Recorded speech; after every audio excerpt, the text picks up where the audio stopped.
নমস্কার, শুভ অপরাহ্ন।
তো আজকের বিষয় হচ্ছে কি দেখলেন মেগাস্থেনিস। প্রশ্ন হচ্ছে মেগাস্থেনিসের নামটা আমরা জানি কি জানি জানি ক্লাস 5-6 এর ইতিহাস বইতে আমরা পড়েছি মেগাস্থেনিসের কথা, খুব ভালো করেই জানি। এটাও জানি যে বলতে গেলে মেগাস্থেনিস সম্ভবত প্রথম বিদেশি পর্যটক যিনি এসে ঢুকলেন ভারতবর্ষে, এবং কখন ঢুকলেন? চন্দ্রগুপ্ত মৌর্যের রাজত্ব চলাকালীন তিনি এসে ঢুকলেন। এবং তিনি কি দেখলেন? প্রশ্নটা ওইখানে, কি দেখলেন মেগাস্থেনিস? কারণ তারপর প্রাচীন পারস্যতে সেই সময় আলেকজান্ডারের মৃত্যুর পর আলেকজান্ডার সেখানে বসিয়ে গেছেন, বিজয়ের পর বসিয়ে গেছেন সেলুকাসকে। কে সেলুকাস? এই সেলুকাস হচ্ছে তার অন্যতম প্রধান সেনাপতি। এবং আমরা যদি একটুখানি আগে আলেকজান্ডারের ব্যাপারটা বুঝে নিই, তাহলে আমাদের কথাগুলো বুঝতে সুবিধা হবে, বরং বেশি সুবিধা হবে। কেন বুঝে নিতে হবে? কারণ দেখুন, প্রাচীন গ্রিসের পেল্লাতে 356 খ্রিস্টপূর্বাব্দে জন্মালেন আলেকজান্ডার। তার পিতার নাম দ্বিতীয় ফিলিপ।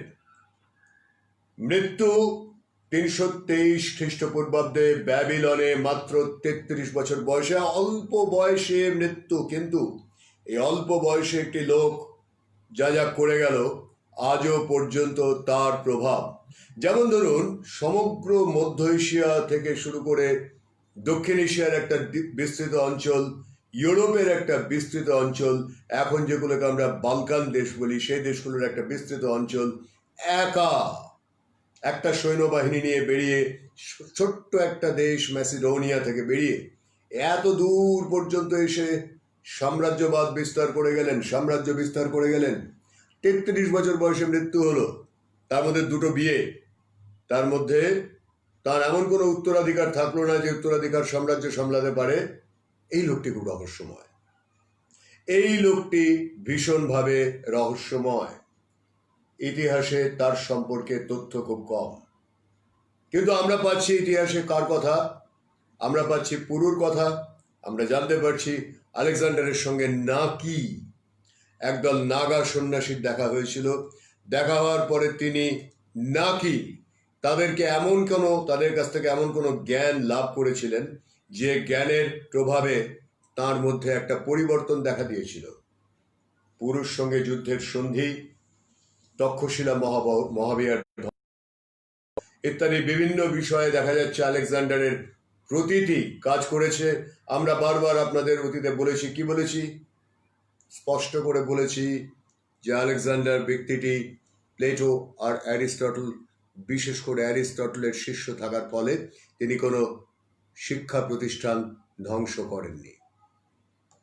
তাই পেশোয়ারের তক্ষশিলা মহাবিহারে পৌঁছেও ধ্বংস করেননি।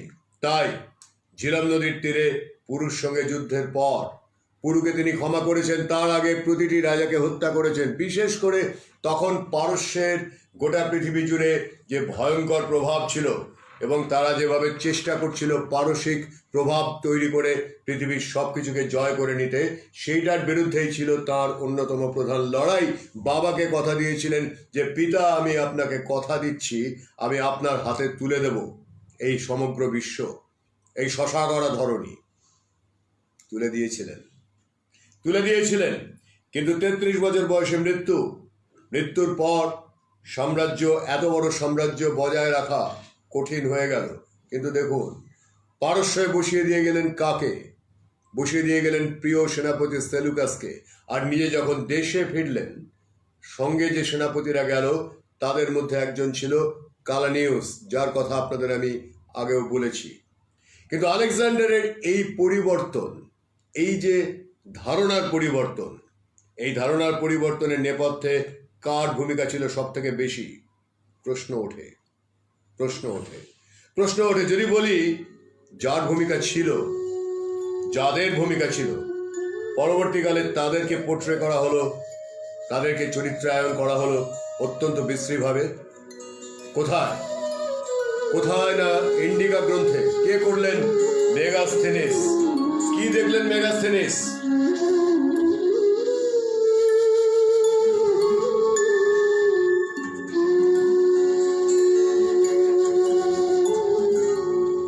মেগাস্থেনিস কি দেখলেন সেটা জানার আগে আপনাদের একটু জানতে হবে আলেকজান্ডারের সময়কালে কি ঘটেছিল ভারতে, কেন আলেকজান্ডারের মানসিকতার পরিবর্তন ঘটেছিল। যেমন আপনাদের জানতে হবে, টড নামের একজন ইংরেজ লেখক বা ঐতিহাসিক বা ভ্রামণিক অ্যাডভেঞ্চারার, তিনি যে রাজস্থান সম্পর্কে বর্ণনা লিখেছেন, রাজস্থানকে প্রতীচ্যের মানুষজন ঠিক সেইভাবে দেখেছে। কিন্তু কেন? এর প্রশ্ন যদি তোলেন যে কেন রাজস্থানকে সেভাবে দেখা হয়েছে, কেন রাজস্থান সম্পর্কে মানুষ আরো ভালো করে ধারণা পায়নি, কেনই বা বারবার করে বাইরের বিশ্বে প্রচারিত হয়েছে যে ভারতের আসল ইতিহাস রচিত হয়েছে কখন থেকে? যখন থেকে ইনভেশন হয়েছে ভারতে। তা তো সত্যি নয়, এটা কিন্তু সত্যি নয়। তাহলে এটা মানবো কেন? তাহলে টডের রাজস্থান, টডকে যে রাজস্থান দেখানো হয়েছে তিনি সে রাজস্থান দেখেছেন। টডের রাজস্থান, মেগাস্থেনিসের দেখা ভারতবর্ষ, আলেকজান্ডারের সময়কার ভারতবর্ষের ছবি, ফাহিয়েনের বর্ণনার ভারতবর্ষ, হিউয়েনসাং এর বর্ণনার ভারতবর্ষ।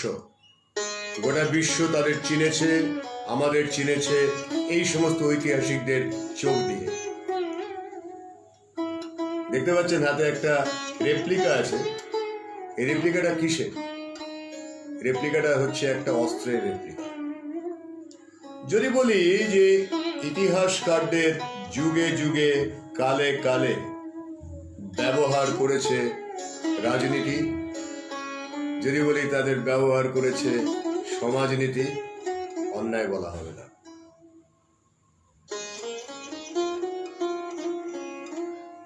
বিষয় যাব, একটু ভাবার চেষ্টা করছি কোন কথাগুলো আগে বলবো, কোন কথাগুলো পরে বলবো। আগে একটু মনে করিয়ে দিতে চাই আপনাদের। কি মনে করিয়ে দিতে চাই জানেন? মনে করিয়ে দিতে চাই আলেকজান্ডারের সঙ্গে পুরুর যে সন্ধি হয়েছিল তার নেপথ্যে কারা ভূমিকা রেখেছিলেন, তাদের সম্পর্কে কি বলছেন তৎকালীন ঐতিহাসিকরা। কেন কেন কেন ঝিলমের তীরে একজন সামান্য রাজা, পুরু, যার দখলে প্রায় কিছুই নেই, একটা ছোট্ট সাম্রাজ্য, তিনি একা উঠে দাঁড়ালেন, গোটা ভারতবর্ষের প্রতিভূ হয়ে আলেকজান্ডারের মতো দিগ্বিজয়ী বীরের অত বড় সেনাবাহিনীকে ঠেকিয়ে দিতে পারলেন। নেপথ্যে কি কারণ ছিল? চলুন সেই ছোট্ট ব্যাপারটা দেখি। আলেকজান্ডারের আক্রমণের সময়, মানে হচ্ছে আজ থেকে 2400 বছর আগে, খ্রিস্টপূর্ব 4th শতক, তারপরে 6টা শতক ধরে একের পর এক গ্রিক পর্যটকদের আমরা আসতে দেখছি এবং বিভিন্ন সময় আসা গ্রিক পর্যটকরা নানান রকম বিবরণ দিচ্ছেন। এই যে বিবরণ দিচ্ছেন তার মধ্যে কারা কারা, কাদের নামগুলো বলা দরকার। একজনের নাম হচ্ছে ওনিসিক্রিটাস। কে ওনিসিক্রিটাস?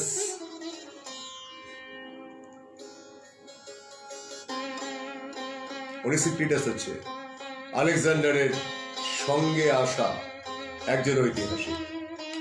এবং তিনি কেন সঙ্গে এসেছেন? তখনকার দিনে রাজারা নিজেদের বীর গাথা প্রচার করার জন্য, আজকের দিনে যেরকম তারা মিডিয়া পোষে, আজকের রাজনৈতিকবিদরা যেমন মিডিয়া পোষে, তখনকার রাজারাও মিডিয়া বুঝতো না, এটা ভেবে লাভ নেই।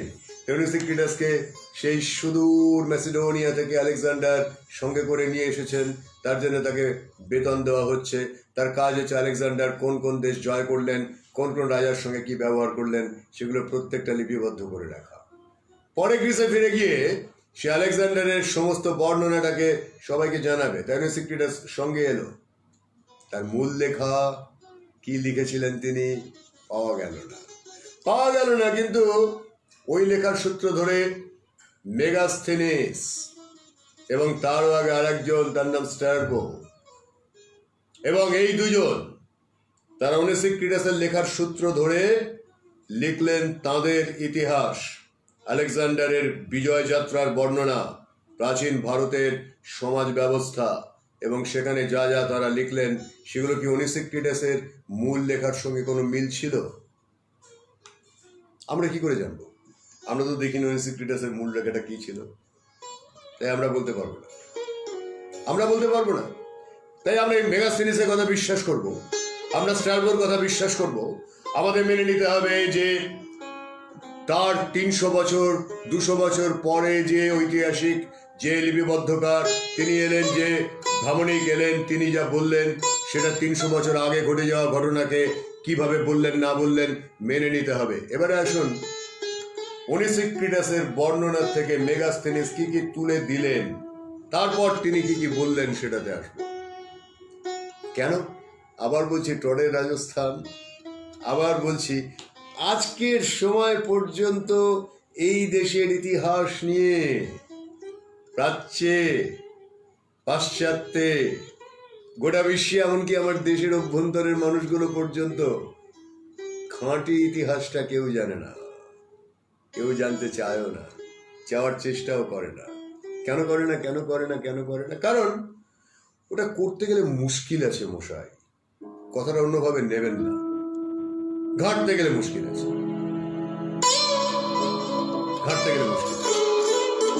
তাহলে সত্যি বেরিয়ে যাবে।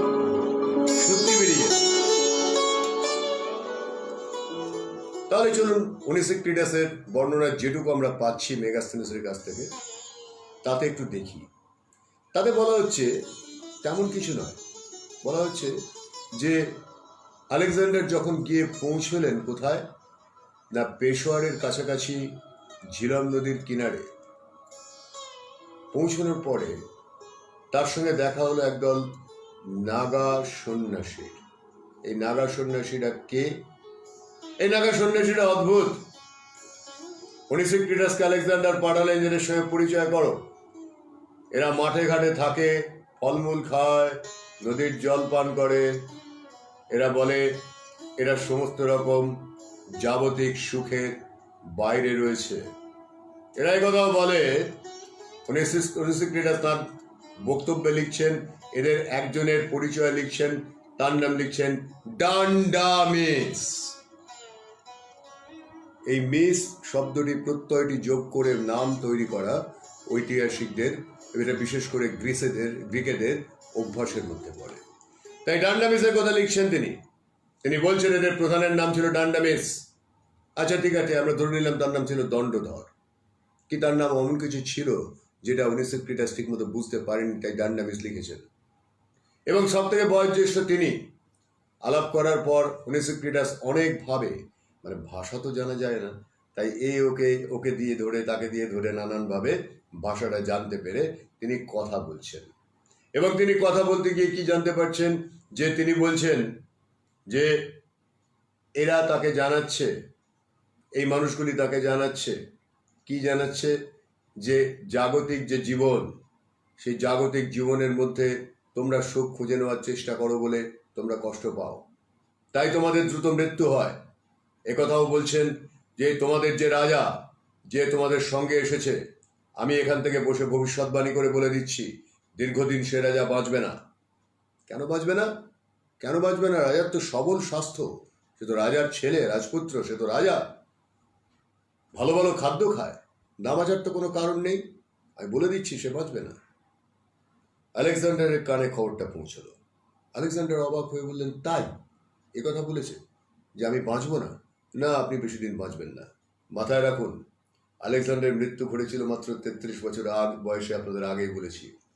এবার বলছে যে তোমরা যে জীবন যাপন করো তাতে উপাচার আনুষ্ঠানিকতাকে বেশি প্রাধান্য দাও তোমরা, আর সেই জীবনের মধ্যে কোনো কৃচ্ছ সাধনের কোনো দর্শন নেই, সরল জীবন সেটা নয়। তোমরা লোভ করো, তোমরা বহু কিছু একসঙ্গে গ্রহণ করতে চাও যা তোমরা গ্রহণ করতে পারবে না, এবং এই গ্রহণ করার চেষ্টার মধ্যেই তোমাদের লয় লুকিয়ে আছে। উনিসেক্টিটাস আর কি বলছেন দেখুন। বলছেন, আমরা প্রাকৃতিক পদ্ধতিতে ওষুধে নির্ণয় করি, শহরে বা জনপদে এসে মানুষের কাছে প্রয়োজনীয় খাদ্য ভিক্ষা করি, যা মানুষ স্বাভাবিকভাবে আমাদের দেয়, কারণ তাদের বিনিময়ে তাদের চিকিৎসা করি, তাদের আশীর্বাদ করি, তাদের সঠিক পন্থা ব্যবহার করে জানিয়ে দিই কোন পথে এগোলে তারা ঠিক জীবনযাপন করতে পারবে, কেমনভাবে বাঁচলে তাদের জীবন হবে সুন্দর। আর মানুষ আমাদের কথা শুনে। উনিসেক্টিটাস ক্রমশ আরো আগ্রহী হয়ে উঠছে। ইতিমধ্যে আর এক সেনাপতি, গ্রিক সেনাপতি, তার নাম কালানায়াস, সে কালানায়াস শিখে ফেলছেন এই সাধুদের ভাষা। বলছেন যে আপনাদের সঙ্গে কথা বলতে আমি আগ্রহী। সাধুরা বলছেন আমরা আগ্রহী নই। কালানায়াসের সঙ্গে কথা বলার আগে শর্ত আরোপ করছেন, আপনাকে আসতে হবে, আপনি কথা বলতে পারবেন, আমাদের মতো নগ্ন হয়ে আসতে হবে, সমস্ত জাগতিক সুখ ত্যাগ করে আপনাকে আসতে হবে। কালানায়াস প্রাথমিকভাবে সেই শর্ত মানতে পারছেন না, পরের শর্তটি মেনে তিনি এসে হাজির হচ্ছেন। এইবার আলেকজান্ডারের সমীপবর্তী করা হলো এই 14 জন বা 15 জন বা 16 জন বা 17 জন এই সমস্ত সাধুদেরকে। কারণ আলেকজান্ডার সম্পর্কে তারা ভবিষ্যৎবাণী করে বলেছেন, কি বলেছেন? যে এই রাজা বেশি দিন বাঁচবে না, এই রাজার মৃত্যু ত্বরান্বিত হবে।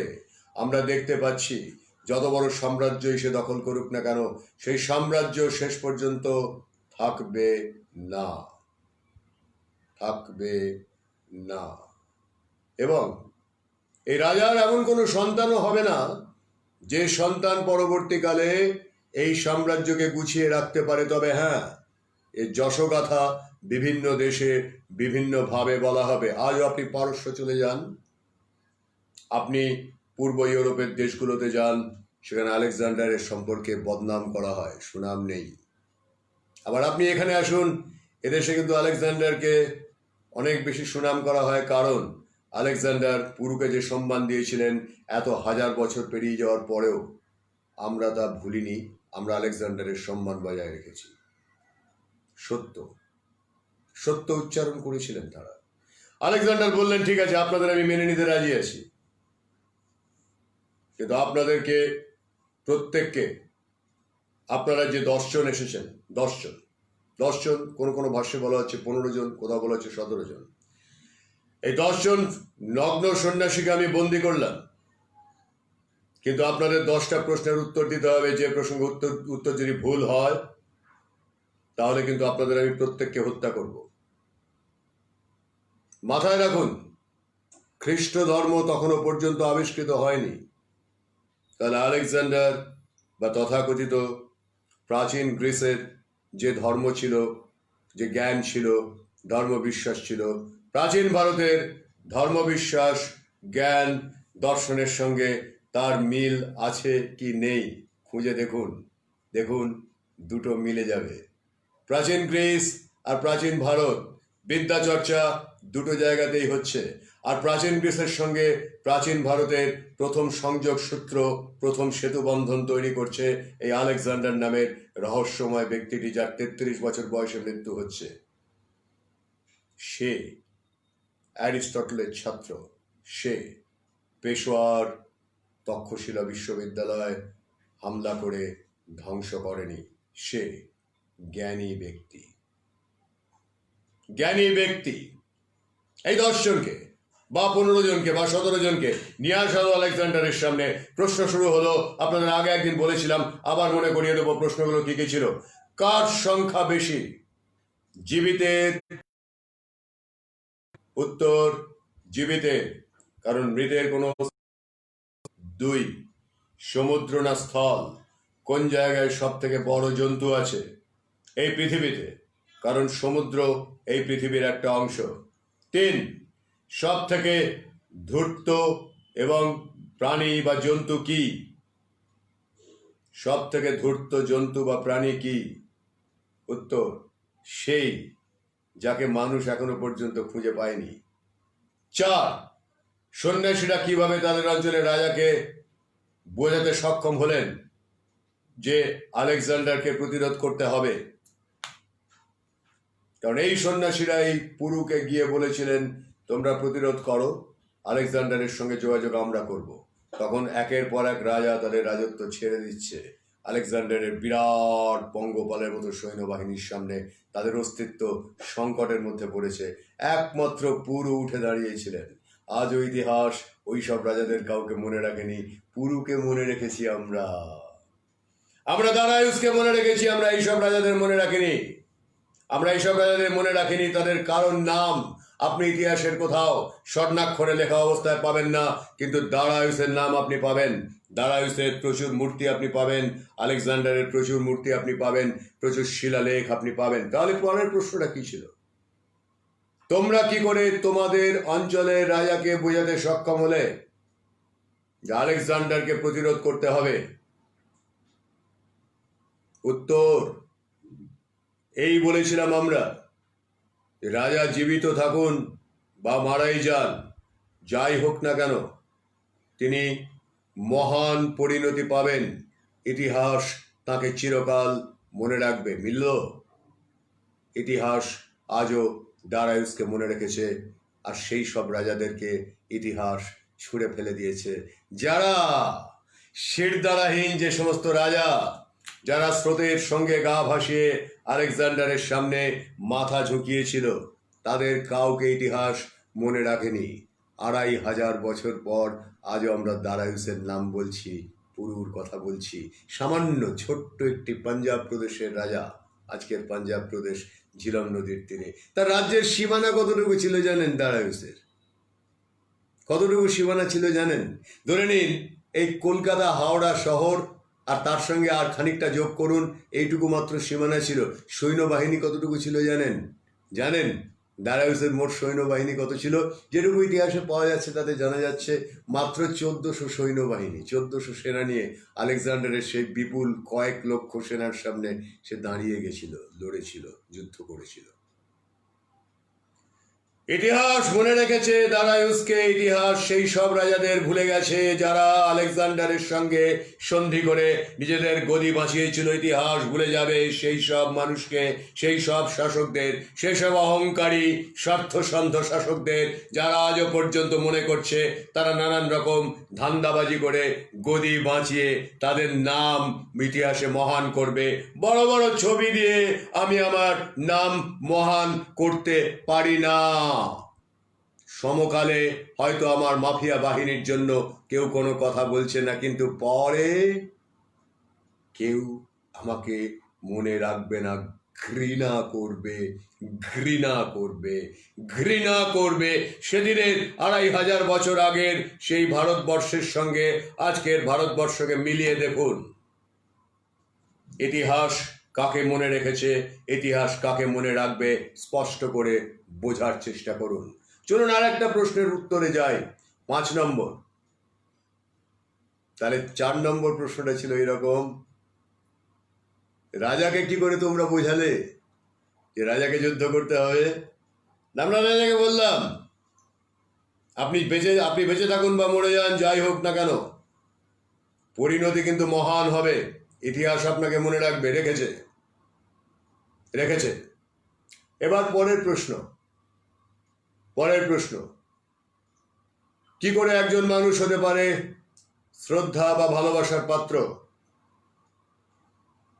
উত্তর, কি উত্তর? কে কি লিখছেন দেখি তো, কে কি লিখছেন দেখি তো, কে কি লিখছেন দেখি। উত্তর, কি করে একজন মানুষ হতে পারে শ্রদ্ধা বা ভালোবাসার পাত্র?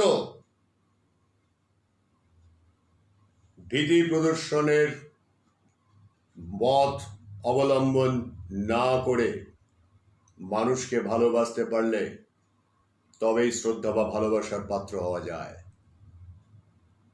তাহলে যে শাসক আজকে ভীতি প্রদর্শন করে, মাসল ফ্লেশিং করে, টাকা দিয়ে নিজের সুনাম কিনবে, সে শাসক কখনো কোনোদিন মানুষের হৃদয়ে স্থান করতে পারবে না। ভীতি প্রদর্শনের মাধ্যমে যে পথ বেছে নেবে সেই পথ ভুল পথ। আজ থেকে 2400 বছর আগে আমাদের নাগা সন্ন্যাসীরা আলেকজান্ডারকে জবাব দিচ্ছেন চোখে চোখ রেখে, চোখে চোখ রেখে, চোখে চোখ রেখে। তাহলে পরের প্রশ্নটায় যাব। পরের প্রশ্নটা কি ছিল? 6 নম্বর প্রশ্ন হচ্ছে এটাই যে বলা হচ্ছে, আচ্ছা বড় কোনটা, দিন না রাত? বলো। উত্তর হচ্ছে, একটা সৃষ্টি শুরু হয়েছে সবসময় দিনের বেলায়, তাই দিন হচ্ছে বড়। আচ্ছা, একজন মানুষ কি করে দেবতা বা ঈশ্বর হতে পারে? মানুষের অসাধ্য যা তা করার মাধ্যমে। জীবন না মৃত্যু, শক্তিশালী কে? জীবন। মৃত্যুর পরে কি আছে আমরা জানি না, কিন্তু সমস্ত দুঃখ কষ্টকে ধারণ করে থাকে একমাত্র জীবন, একমাত্র জীবন।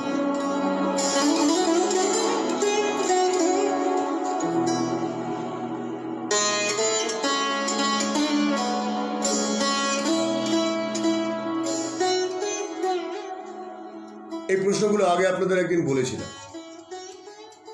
কিন্তু যেটা বলিনি সেটা কি? এই প্রশ্ন এই সন্ন্যাসীদের সম্পর্কে বা তৎকালীন ভারতবর্ষের জীবন সম্পর্কে কি লিখলেন শেষ পর্যন্ত ইন্ডিকা গ্রন্থে মেগাস্থেনিস? কেন লিখলেন মেগাস্থেনিস? তাহলে একটু চলে যাই, আপনাদের নিয়ে যাই। আপনারা জানেন যে প্রাচীন ভারতের ইতিহাসের মধ্যে গুরুত্বপূর্ণ ইতিহাস কোন সময়টা? গুপ্তযুগ। গুপ্তযুগ, অশোকের পর চন্দ্রগুপ্ত মৌর্য, চন্দ্রগুপ্ত মৌর্যের পরে সমুদ্রগুপ্ত, তারপরে তার পুত্র স্কন্দগুপ্ত যখন এই শশা গড়া ধরনীর একচ্ছত্র অধিপতি, যার অদ্ভুত বিশাল বড় রণহস্তি বাহিনী রয়েছে, তখনও পর্যন্ত তিনি হুন হরিণ কেশরী বলে উপাধি পাচ্ছেন। কেন? তিনি হুনদের যে বহিঃশত্রুর আক্রমণ ঠেকিয়ে রেখেছেন। উদাহরণটা কে দিল? এই শিক্ষাটা কে দিয়েছিল? এই শিক্ষাটা দিয়েছিল কে? তাহলে উত্তরে বলি, আপনাদের মন দিয়ে শুনুন। এই শিক্ষাটা দিয়ে গেছিলেন একজন, তার নাম স্বয়ং বুদ্ধ। যে দর্শনের কথা তিনি বলেছিলেন, যে সাধারণ সরল জীবনযাপনের কথা তিনি বলেছিলেন, সেই সরল জীবনযাপনের মাধ্যমে তিনি বলেছিলেন যে সম্যক ধর্ম, সম্যক জ্ঞান, সাধারণ সংসারীদের অষ্টশীল পঞ্চশীল পালন করার কথা বলেছিলেন। সবাইকে সাধু হতে বলেননি। একই পথ ব্যবহার করে এগিয়েছিলেন বলে চন্দ্রগুপ্ত মৌর্য, সমুদ্রগুপ্ত, সম্রাট অশোক এবং স্কন্দগুপ্ত পর্যন্ত আমরা দেখতে পাচ্ছি একটা চমৎকার ডাইনাস্টি চলছে। তারপর আমরা আরো দেখতে পাচ্ছি কনিষ্ককে দেখতে পাচ্ছি, তারপর আমরা দেখতে পাচ্ছি কুষাণ যুগের পর আবার ফিরে আসছে যে সাম্রাজ্য, তার প্রত্যেকটা আমাদের এই প্রাচীন দর্শনকে ধরে রেখেছে। তাহলে যে 5টি বা 10টি প্রশ্নের উত্তর আপনাদের শোনালাম, 8টি প্রশ্নের উত্তর শোনালাম, তার থেকে বোঝা গেল এরা কেমন ছিলেন, এরা কি বলেছিলেন। কালানায়ুসের গল্প আপনারা জানেন। এবার আমি জানতে চাইবো কি জানতে চাইবো, যে এই যে কথাগুলো আপনারা শুনছেন, এই কথাগুলোর নেপথ্যে কি যুক্তি আছে বলে মনে হয়। কারণ এবারে আসুন মেগাস্থেনিসের বর্ণনাতে চলে যাই।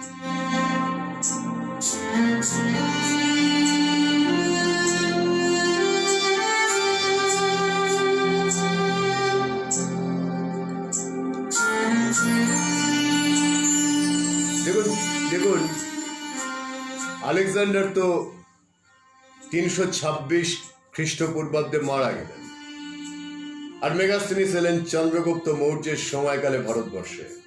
ততদিনে কেটে গেছে অনেকগুলো বছর। আর মেগাস্থেনিসকে প্রভাবিত করেছে কি? মেগাস্থেনিসকে প্রভাবিত করেছে স্ট্রাবোর বর্ণনা আর ওনিক্রিস্টাসের বর্ণনা। ইন্ডিকা গ্রন্থটি আমরা হাতে পাচ্ছি, ওনিক্রিস্টাসের গ্রন্থটি হাতে পাচ্ছি না কেন? বলা যে বইটা হারিয়ে গেছে, বইটা নেই। অথচ অ্যারিস্টটলের দর্শনের বইটি আমরা হাতে পাচ্ছি কি করে? ওনিক্রিস্টাস তো অ্যারিস্টটলের পরে, স্ট্রাবোরও আগে, মেগাস্থেনিসের তো অনেক আগে বটেই, কিন্তু তাহলে তার বইটা হারিয়ে গেল কেন? যাতে আলেকজান্ডারের বিজয়ের সম্পূর্ণ বর্ণনাটা ছিল, সেটা পুরোপুরি উধাও হয়ে গেল কেন? এই যে প্রতীক, এই প্রতীক ইতিহাসের অনেক কিছুকে বুঝিয়ে দেয়। এই প্রতীক ইতিহাসের অনেক কিছুকে বুঝিয়ে দেয়। এই প্রতীক ইতিহাসকে স্পষ্ট করে জানিয়ে দেয়। সেদিন যা চলেছিল, যদি বলি তার নাম ষড়যন্ত্র, যদি বলি ওনিক্রিস্টাসের যে সত্য কথাগুলো লেখা হয়েছিল সেগুলোকে বিশ্বকে জানতে দেওয়া হবে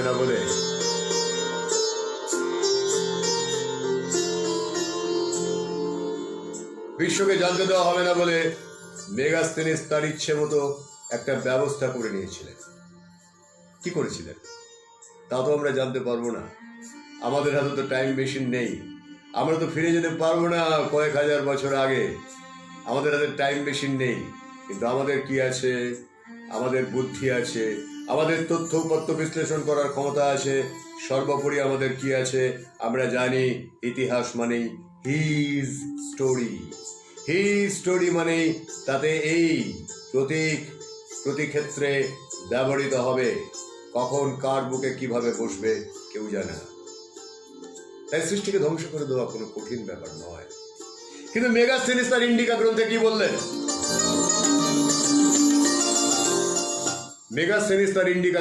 বললেন? সেটা আপনার জানা দরকার।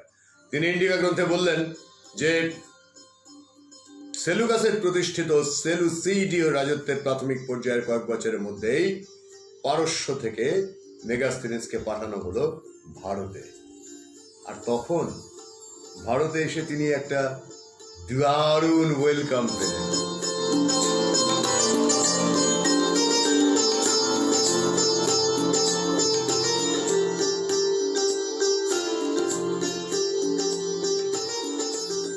কিন্তু ওয়েলকাম পেলেই তো আর হলো না।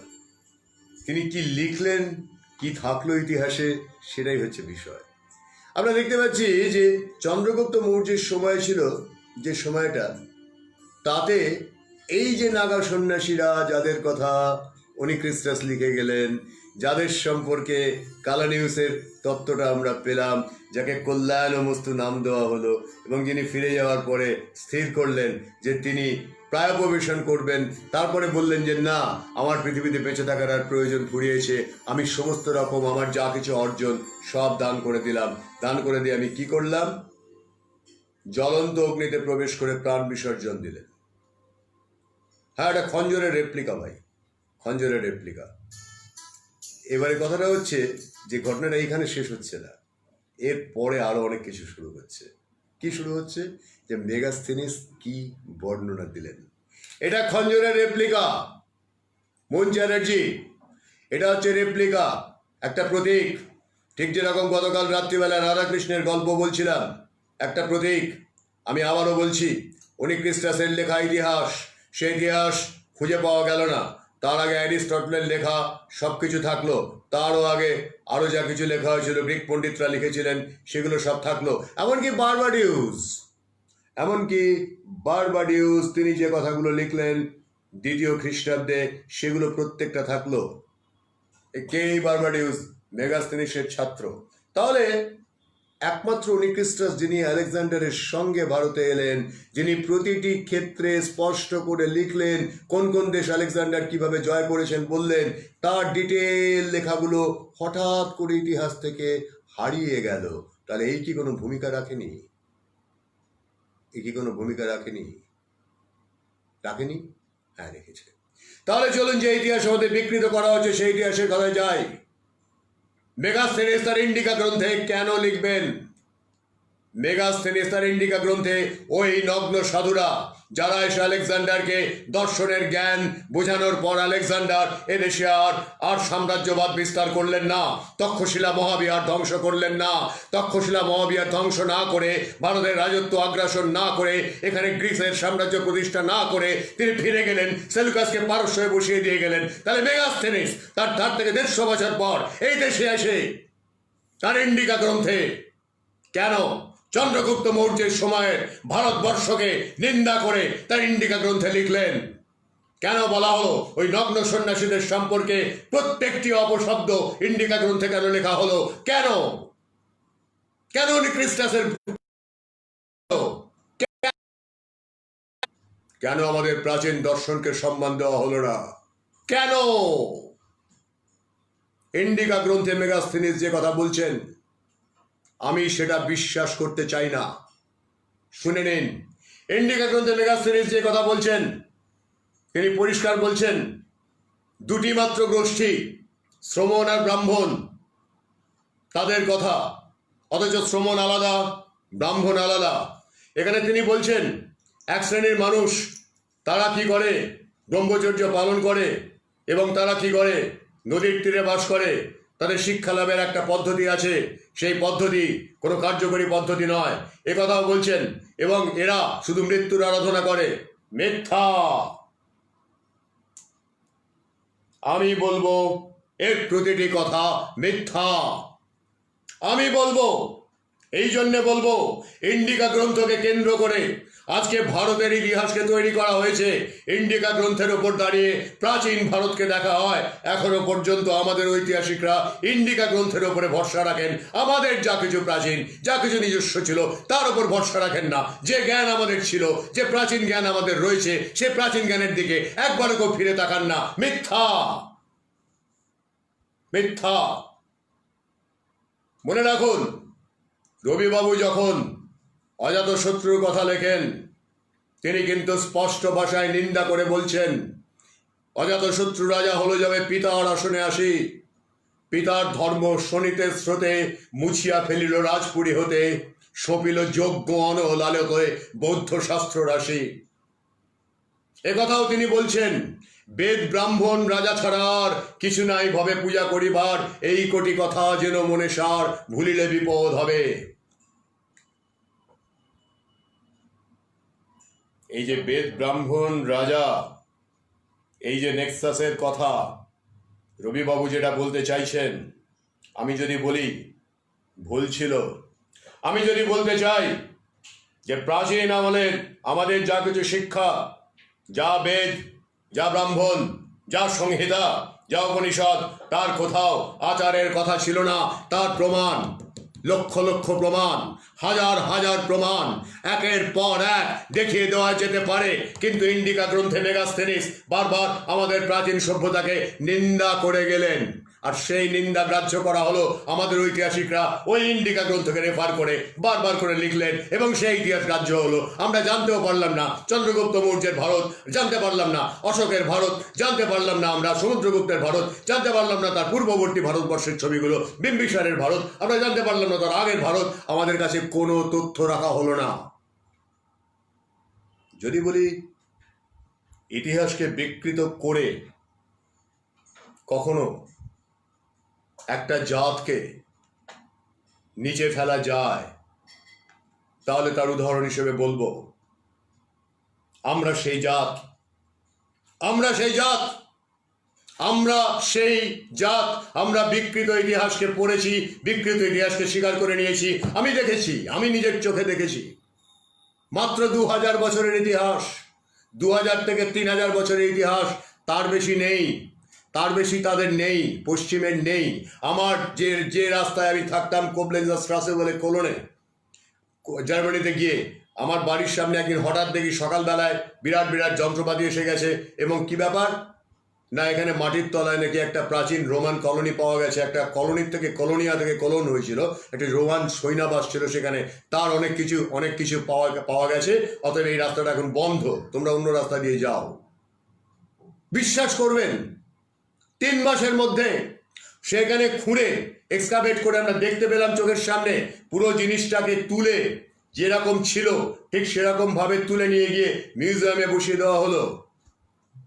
তারপরে মেট্রো রেলের কাজ শুরু হলো সেখানে।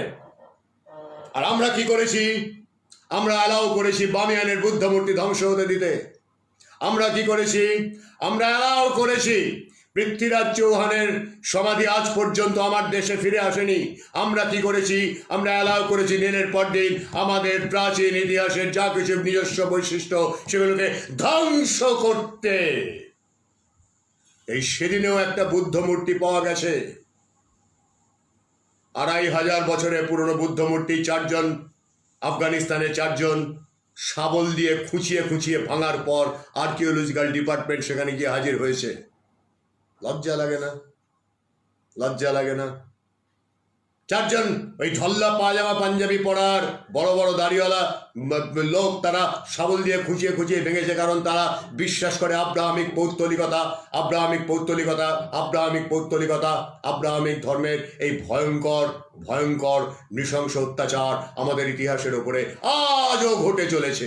পেশোয়ারের চোর বাজারে এখনো বিক্রি হচ্ছে বুদ্ধের সময়কার প্রাচীন লিপি, প্রাচীন পুঁথি, তার কাঠ খোদাই যাবতীয় কিছু। সেগুলো কোথায় থাকবে? কোথায় যাবে? কেন কেন জার্মানির মিউজিয়ামে, প্যারিসের মিউজিয়ামে, ইংল্যান্ডের মিউজিয়ামে আমার ইতিহাস পড়ে থাকবে? কেন আমি ফেরত পাবো না সেগুলো? কেন আমি জানতে পারবো না কি ছিল বুদ্ধের সময়কার সমাজ ব্যবস্থা, কেমন ছিল, কি দর্শনে আমরা বাঁচতাম? কেন কেন কেন কেন সেই ইতিহাস আমাকে পড়তে হবে যে ইতিহাসে শুধুমাত্র আগ্রাসনের ইতিহাস বলা হয়? কেন মেগাস্থেনিসের ইন্ডিকা?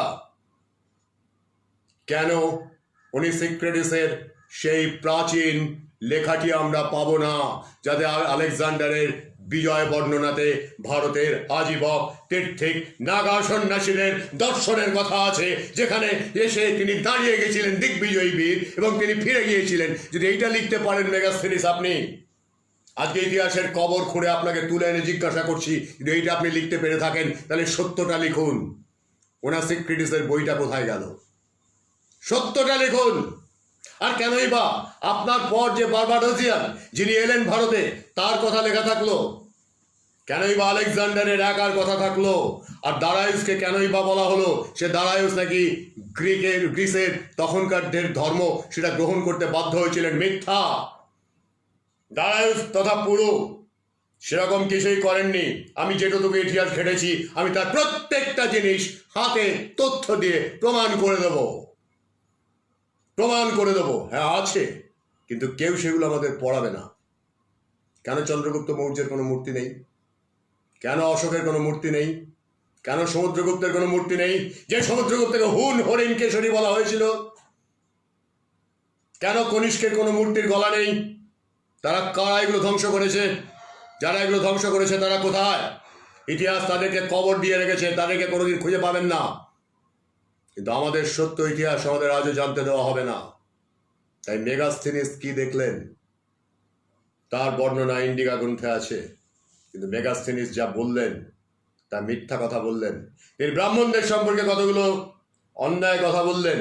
শ্রমণ কারা, ব্রাহ্মণ কারা তিনি স্পষ্ট করে জানেন না, তাকে জানতে দেওয়া হলো না, অথবা তিনি জেনেও লিখলেন না।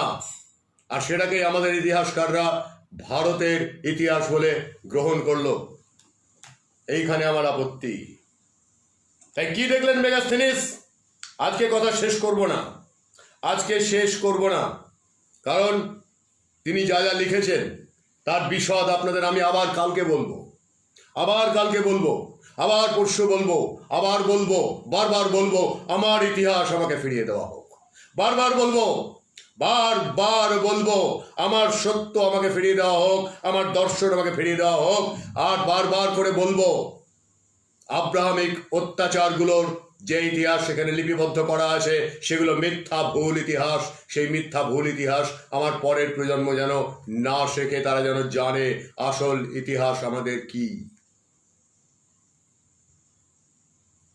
এই সত্যটাকে স্বীকার করার ক্ষমতা যদি না থাকে, তাহলে ইতিহাস নিয়ে কপচাতে আসে যেন না আসে, তারা যেন না আসে ইতিহাস নিয়ে কপচাতে। আমার দুঃখ লাগে এইটা ভেবে, এদেরকে মাথায় তুলে রাখা হয়েছে।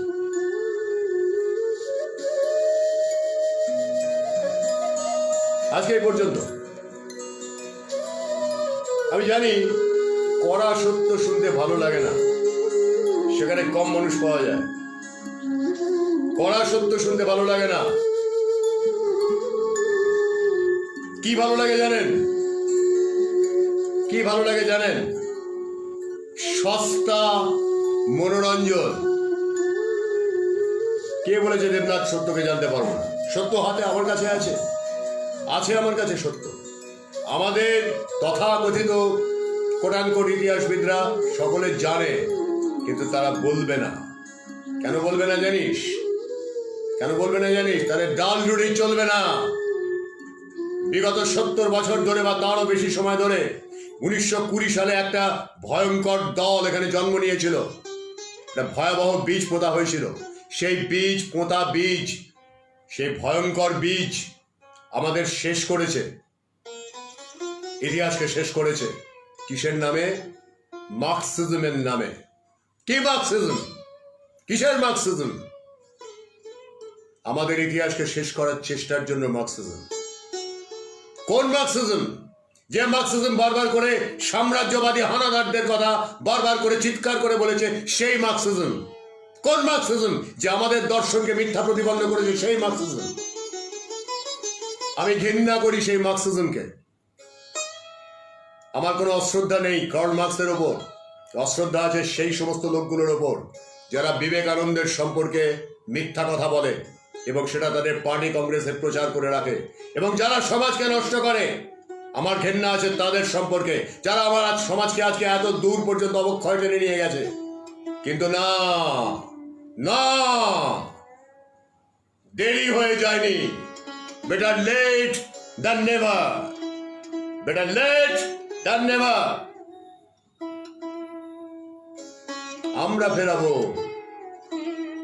আমরা ফেরাবো কৃষ্ণা।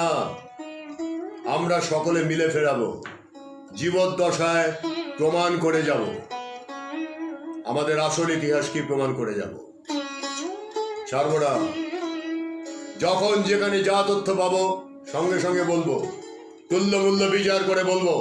মিথ্যা ইতিহাস, ভুল ইতিহাস এবং সর্বোপরি আমার সুপ্রাচীন শিকড়ে ঢুকে থাকা যে দর্শন, আমার যা নিজস্বতা, তার প্রতি কোন রকম অশ্রদ্ধা, কোন রকম অসম্মান আমি সহ্য করব না। আমরা সহ্য করব না। আমরা স্পষ্ট করে বলবো, অনাদারদের ইতিহাস আমার ইতিহাস নয়, সাম্রাজ্যবাদীদের ইতিহাস আমার ইতিহাস নয়। স্কন্দগুপ্ত তার সাম্রাজ্য সুদূর হিমালয় পর্যন্ত বিস্তার করেছিলেন, কিন্তু একবার মাত্র সেখানে গিয়েছিলেন, সেনাবাহিনী পাঠিয়ে তিনি কাজ করতেন। একবার মাত্র গিয়েছিলেন যখন সেখানে হুনেরা বাড়াবাড়ি করেছিল। তার পরিচয় ছিল হুন, হরিণ, কেশরী। প্রাচীন ভারতের যা কিছু নিজস্বতা সেটাকে ধ্বংস করাই ইতিহাস, তাই না? তাই মেগাস্থেনিসের ইন্ডিকাতে কি দেখলেন মেগাস্থেনিস, আগামীকাল বাকিটা শুনবেন। ঠিক আছে, ভালো থাকুন। ইউটিউব চ্যানেল সাবস্ক্রাইব করুন। হ্যাঁ, উদাহরণ একদম ঠিক কথা। রাফাল প্লেনকে তারাই বলে এটা বিজ্ঞাপন। বরাহনন্দনের দল দেশের মধ্যে থেকে যে থালায় খায় সেই থালায় ফুটো করে। নিজের যা কিছু নিজস্বতা, নিজের বংশ পরিচয় পর্যন্ত, তার প্রতি পর্যন্ত এদের বাপ মাকে এরা পর্যন্ত শ্রদ্ধা করে না, এদের পূর্বপুরুষকে এরা শ্রদ্ধা করে না, এবং বলে যে দেশের ওই কথা বলা, এ আবার কি কথা? ন্যাশনালিস্টিক হওয়া নাকি উগ্রতা। ঘেন্না করি তোমাদের, যারা তোমরা এই কথা বলো। তোমরা মানুষ নাও, তোমরা না মানুষ, তোমরা না মানুষ।